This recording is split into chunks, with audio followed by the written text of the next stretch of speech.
Sabes que tanto la misma Constitución como la Ley Orgánica del Ejército y Fuerza Aérea Mexicanos les da esas facultades y esas potestades. El problema es que lo habíamos dejado de ver. ¿Por qué? Pues porque en los últimos 40 o 50 años de este país se priorizó el que fueran los civiles quienes llevaran a cabo todo este tipo de trabajos, pero que no es ajenos a las Fuerzas Armadas. Incluso el manejo de muchas de estas instituciones, como las cárceles, como todo lo demás, pues el personal militar. Por eso se dice nos toca ir al rancho, vamos a hacer fajina. O sea, hay muchas cosas que la gente no sabe por dónde vienen, pero que tienen un antecedente y que tienen que ver con esta situación.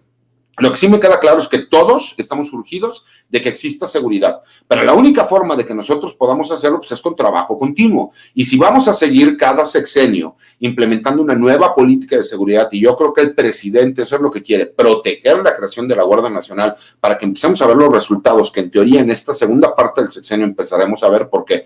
Porque ya veremos los despliegues de las 266 regiones, ya veremos a los primeros oficiales de la Guardia Nacional graduados ya como guardias nacionales. Entonces sí empezaremos a ver los resultados que estamos esperando, pero que no se han podido dar tan bien. ¿Por qué? Y yo siempre lo he dicho, porque nadie asume sus responsabilidades. La Guardia Nacional sigue haciendo trabajo que le corresponde a las policías municipales y a las policías estatales, con estos famosos convenios, ¿no?, que existen entre las entidades municipales y federativas. Si no hacemos caso al trabajo de prevención por medio de investigación, de inteligencia, de trabajo coordinado, no importa que tengamos 500,000 de guardias nacionales, no vamos a poder darle solución a estas problemáticas. No sé tú qué opines, Víctor.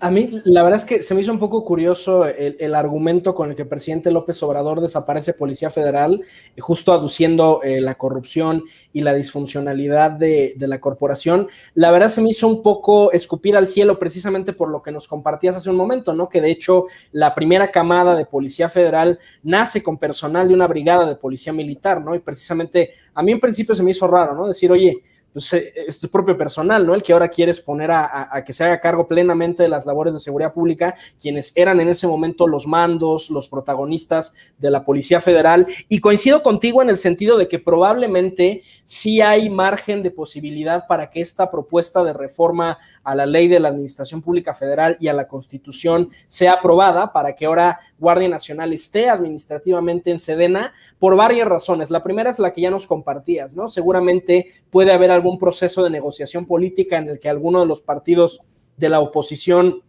apoye esta reforma y se obtenga la mayoría calificada que se necesita. Y hay un segundo elemento que de hecho también está apareciendo aquí en los comentarios que amablemente nos hace el público, que es la falta de profesionalización que tienen nuestros legisladores en materia de seguridad.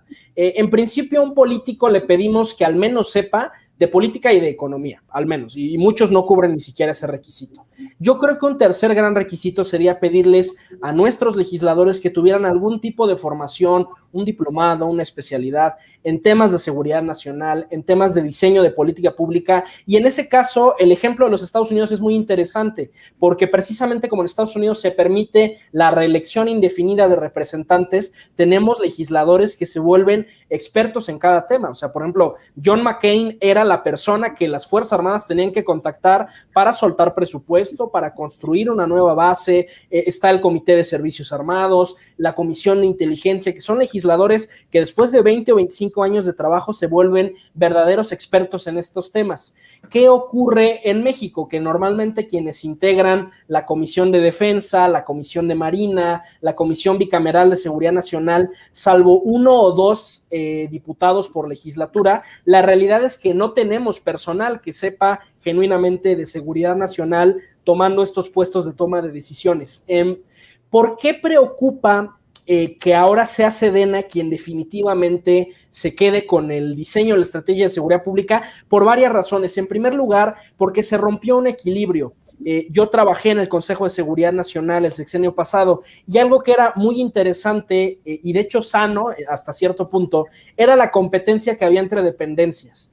Marina, Policía Federal, el Ejército, la Fiscalía General de la República, esa competencia por tener mayor reconocimiento, mayor favor del presupuesto, del presidente, pues todo eso los motivaba a que hubiera detenciones, a que hubiera aseguramientos, y en cambio ese orden se ha trastocado. Hoy en día, sin duda, la dependencia protagonista en materia de seguridad pública es la Sedena, porque ni siquiera ha estado demasiado considerada la Marina. Hoy tenemos elementos de personal de marina, capitanes de navío, contraalmirantes, que tienen que rendir cuentas a sus contrapartes de Sedena porque ellos fueron designados como comandantes de Guardia Nacional. Entonces, ni siquiera el favor del presidente López Obrador ha sido para todas las Fuerzas Armadas. Hay una clara preferencia por Sedena y en principio, pues, cuando uno rompe estos equilibrios puede ocurrir, ¿no? Que una dependencia se sienta cómoda, que no tenga que justificar sus resultados y hasta cierto punto la competencia es sana. Hay puntos en los que no, que se ocultan información, que hay competencia desleal, que hay chantaje. Eso por supuesto que es muy disfuncional.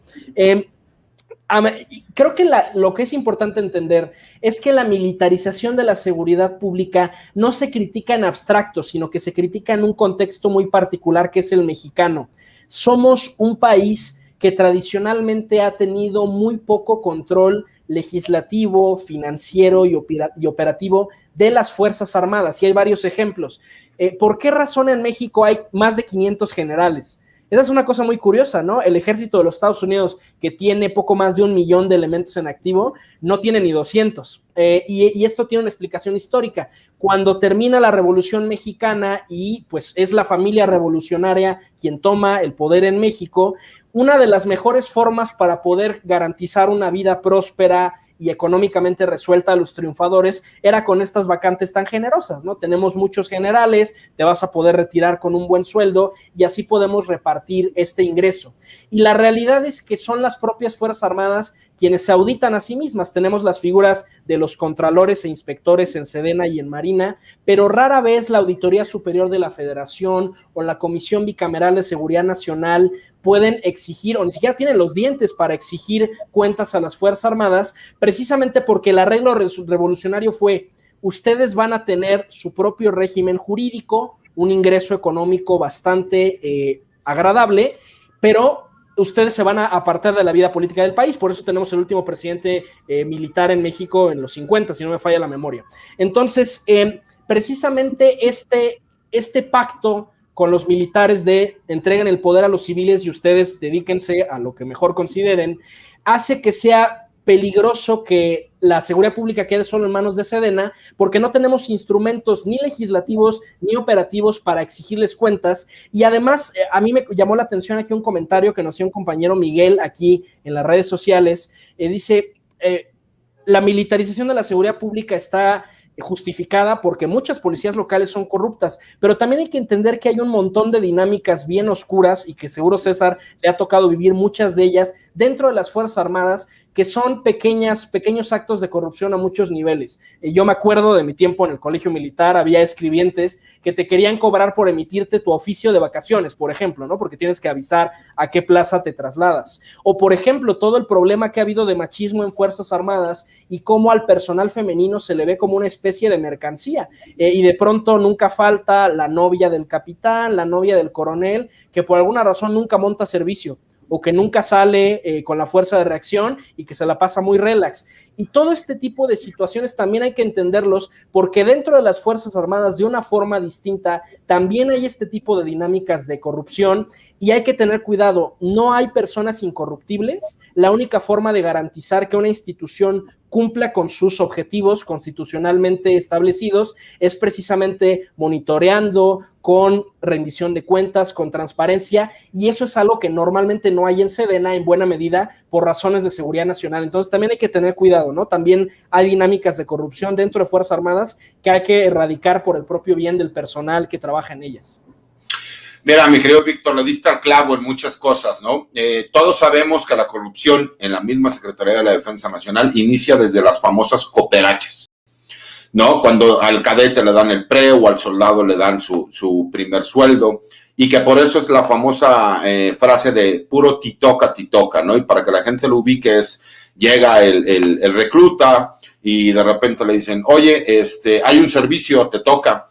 Oye, ¿sabes qué? Va a ser el cumpleaños del comandante, la cooperacha, te toca. A ver, hijo, ten 10 pesos y me traes 2 tortas, 4 refrescos, 5 tacos y me das mi cambio. Entonces llega un momento en que hay franquicia, híjole, nada más para los antiguos, a ti te toca. Entonces por eso dicen, no, yo mejor baja, puro titoca, ¿no? Desafortunadamente incluso es algunas pláticas que he tenido con buenos amigos de la Armada de México, en donde ellos critican que nunca les había tocado en tanta interacción, salvo en los últimos años, de tener que convivir tanto con la Secretaría de la Defensa Nacional. Por supuesto que yo soy, mi corazón es verde y pixelado y toda la vida lo va a ser. Tengo mucho respeto por el personal de la Armada de México y más porque he convivido con muchos de ellos y me doy cuenta que tienen una ideología distinta en ciertos aspectos, donde incluso no se permite esta clase de corrupción que desafortunadamente ya está institucionalizada, ¿no? Como los famosos casinos, en donde no te preocupes, tiene que ver con el hecho desde que en el comedor te dan mala comida para que puedas ir a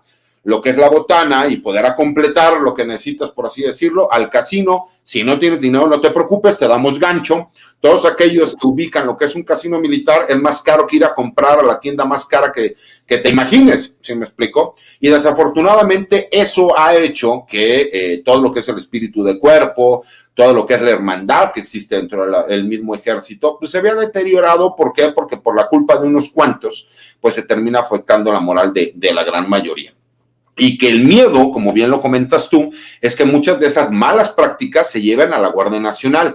¿Por qué? Porque sí ha habido situaciones de ese estilo en donde no falta por ahí el jefe o el oficial que cuando llega, pues se le hace fácil tener una novia o tener dos o tener tres y entonces se aprovecha de esa situación para sacar un beneficio, ¿no?, personal, lo cual no solo está mal visto, sino que es también un hecho que molesta dentro del mismo gremio, dentro del mismo personal y que aparte está cometiendo un delito. Es así de fácil y de sencillo, pero que son cosas que se siguen tolerando y que deben de estar mal. ¿Por qué? Porque si de inicio tú permites que todas esas malas prácticas, ¿no?, se traigan de lo que es el ejército y que en la Marina, por ejemplo, no se ven, porque eso sí tengo que reconocer, yo nunca había tenido la oportunidad de ir tanto a un casino naval, ¿no?, o a un comedor naval. La verdad es que comen mejor el personal de tropa naval que los mismos jefes y generales en un comedor del ejército. Es impresionante la gran diferencia que existe en cuanto al cuidado en ese tipo de detalles, ¿no? Y ya no nos metamos al grado de los pagadores con las famosas vaquitas y los préstamos con intereses y todo lo demás que hay, que sí debería de tenerse cuidado y que sí me explico, los altos mandos militares no deberían dejar de pasar de lado. ¿Por qué? Porque simple y sencillamente creo que lo más importante de una institución es el material humano. Y si tú no cuidas al material humano, entonces estás destinado al fracaso, porque no importa que tú puedas tener un número ilimitado de vacantes, si la gente que llega no tiene el compromiso y el sentido de pertenencia en una institución, estás condenado al fracaso. Pero mi querido Víctor, como siempre, el tiempo se nos va muy rápido. Tendremos que tener un tercer programa para que cheques tu agenda, para que ya cerremos estos temas. Nos quedan 5 minutos. Me gustaría que pudieras concluir, que pudieras invitar a la gente para que te siga en tus redes sociales y en todo lo que es esta parte académica y profesional que tú realizas, para que la gente pueda tener toda esa información que nos nutre, que nos ayuda y que vean los diferentes puntos de vista que existen, siempre con objetividad, que es lo que le he dicho a la gente, que no se les olvide que objetividad lleva B de burro, ¿no? Porque luego ya sabes que no faltan los ojetes, que se les olvida que objetividad lleva B de burro. Yo quisiera invitar a nuestro auditorio a involucrarse, porque hay un mito en México tácito o a veces explícito de que la seguridad nacional o el diseño de la seguridad pública es algo estrictamente reservado para militares. Yo no sé si les compartí esta reflexión en el programa pasado. Hay un filósofo griego, Aristóteles, yo estudié filosofía, que describe la diferencia entre la empeiría, el que tiene experiencia práctica en una materia, y el que tiene episteme, el que tiene ciencia de una materia. La seguridad nacional, la seguridad pública requiere de mucho conocimiento científico, de rigor metodológico, y los policías y los militares en México son quienes tienen la empeiría, en la expresión en griego para referir el conocimiento práctico. Aristóteles utiliza una metáfora muy bonita, dice: el albañil en el arte de la construcción es quien tiene empeiría, sabe cómo moldear la casa, cómo levantarla, pero no tiene episteme, no tiene ciencia, no conoce las causas por las cuales la casa se sostiene.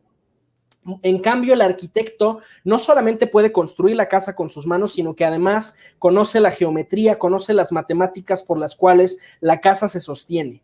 ¿Qué pasa cuando solamente los militares de carrera o los policías de carrera se convierten en los únicos tomadores de decisiones en materia de seguridad? Tenemos solamente a los albañiles tomando las decisiones sin los arquitectos. Y en México nos surgen arquitectos de la seguridad, nos surge gente que sepa de derecho de la seguridad nacional, de estadística para evaluar la política pública, que sepa de los diferentes enfoques que han habido en el mundo respecto de la seguridad nacional, la escuela de Copenhague, los estudios estratégicos, los estudios de paz, y yo quisiera invitarlos a involucrarse. Tenemos en la Universidad Iberoamericana Campus Puebla nuestro diplomado en seguridad nacional, que está pensado precisamente como una introducción a los temas de seguridad, y estamos ahorita justo a la mitad del diplomado, pero ya próximamente lanzaremos la información de la próxima edición de este programa. También les dejo mis redes sociales, mi Twitter, @arbitrus1805, por si quieren platicar, por si quieren que profundicemos en algún tema. También ahí en mi Twitter comparto con mucha frecuencia los videos que subo a mi canal de YouTube hablando de estos temas, y la idea es socializar la seguridad nacional, que ya no solamente sea algo reservado para unos cuantos eruditos, sino que realmente como ciudadanía nos involucremos, le marquemos a nuestro diputado: a ver, tú estás en la comisión bicameral de seguridad nacional, ¿por qué votaste esto a favor? Dame razones, explícame, que no sea solamente porque pues el coordinador del partido me dijo que era a favor y así ya está. Necesitamos urgentemente profesionistas, arquitectos de la seguridad, porque hasta el momento nuestra seguridad ha estado en manos solamente de albañiles. Ojalá se animen a ser arquitectos.